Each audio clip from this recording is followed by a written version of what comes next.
Alors, aujourd'hui, nous allons apprendre à utiliser le théorème de Thalès dans la configuration en papillon. Jetons un coup d'œil à notre figure. Nous avons une figure avec des données. La première étape indispensable est d'écrire les données sur la figure. Nous avons AB égale 10 cm, AC égale 8, CD égale 5. Et nous savons que c'est le point d'intersection des droites AD et EB. La question est de calculer ED. Eh bien, pour cela, nous allons utiliser le théorème de Thalès.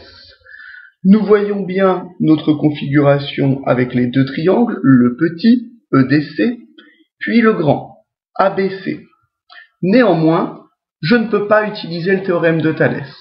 En tout cas, pas tout de suite, parce qu'il me manque une condition indispensable à son utilisation. C'est le parallélisme. Il faudrait que la droite ED et la droite AB soient parallèles. Or, ce parallélisme n'est jamais mentionné ici dans les données. Vous ne voyez pas que la droite AB et la droite ED sont parallèles. Il va donc falloir le démontrer. Et après avoir démontré ça, nous pourrons utiliser le théorème de Thalès.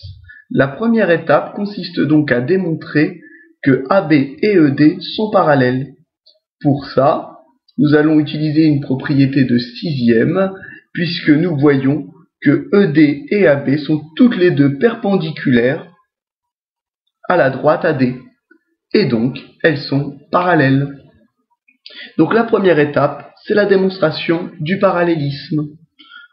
On sait que donc AB est perpendiculaire à AD et ED est perpendiculaire également à AD. La propriété de sixième que nous allons utiliser est la suivante. Si deux droites sont perpendiculaires à une même troisième droite, alors elles sont parallèles entre elles. Si deux droites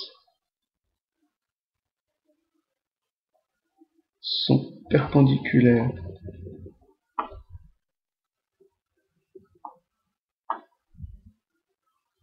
à une même troisième droite, alors elles sont parallèles entre elles.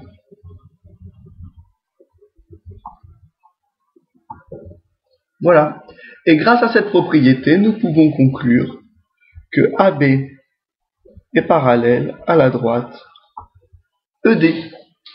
Maintenant, nous allons pouvoir utiliser le théorème de Thalès. Donc, pour l'utiliser, ce théorème de Thalès, il ne faut surtout pas oublier d'énoncer les trois conditions, qui sont les deux conditions d'appartenance. Donc, le point C ici, il appartient à la fois à AD et à la fois à EB. Ça, nous pouvons en être sûrs, car c'est dit dans l'énoncé, c'est dit dans les données. Donc, C appartient à la droite AD, C appartient à la droite EB, et nous avons le parallélisme que nous avons démontré précédemment. Donc, nous avons nos trois conditions pour utiliser le théorème de Thalès. Nous pouvons donc en parler. On utilise le théorème de Thalès. Et que nous dit ce théorème?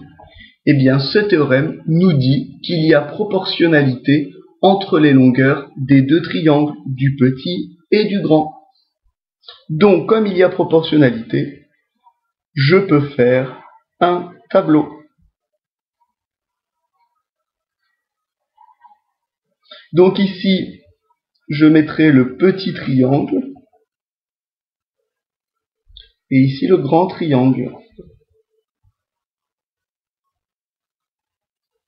Donc, dans le petit triangle, prenons par exemple la longueur CD. Donc j'écris CD ici pour le petit triangle. Mais quelle est la grande longueur qui vient avec, qui est associée à CD? Eh bien, c'est la grande longueur qui est dans le prolongement de CD. Donc, comme quand nous voyons CD ici, nous le prolongeons et nous voyons que c'est AC, le côté du grand triangle qui est associé. Donc, AC vient en dessous CD. Donc, AC, on le met bien en dessous de CD. Ensuite, prenons un autre côté du petit triangle, CE. CE. Et dans le prolongement, nous trouvons le grand côté BC. Donc c'est BC qui vient avec CE. C'est eux deux qui font la paire. Dernier côté du petit triangle ED. Et nous prenons le côté parallèle AB. Puis, je complète ce tableau avec les données qui sont sur ma figure. Donc j'ai CD 5, AC 8, AB 10. Et je cherche ED. Eh bien, pour trouver ED, je n'ai plus qu'à faire la règle de 3, faire comme si cette colonne-là n'existait pas, et donc il me suffit de faire 10 fois 5 divisé par 8. ED égale 10 fois 5 divisé par 8. Ce qui me donne, je prends ma calculatrice pour le taper, grâce à la touche fraction, 10 fois 5 divisé par 8. Ce qui me donne 6,25 cm. Je peux donc affirmer que ED mesure 6,25 cm. Faisons un petit peu la synthèse de tout ça. Nous avions une configuration en papillon avec un petit triangle et un grand triangle.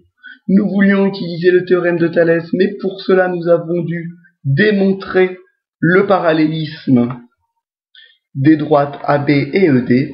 Une fois que cela a été fait, j'ai pu utiliser le théorème de Thalès. Attention, la seule difficulté réside dans le tableau, où il faut bien associer à chaque petit côté le grand côté qui va avec. Donc celui qui est dans le prolongement ou le côté parallèle. Puis après, grâce à la règle de 3, nous pouvons compléter notre tableau. Voilà. Eh bien, je vous souhaite bon courage et vous dis à bientôt.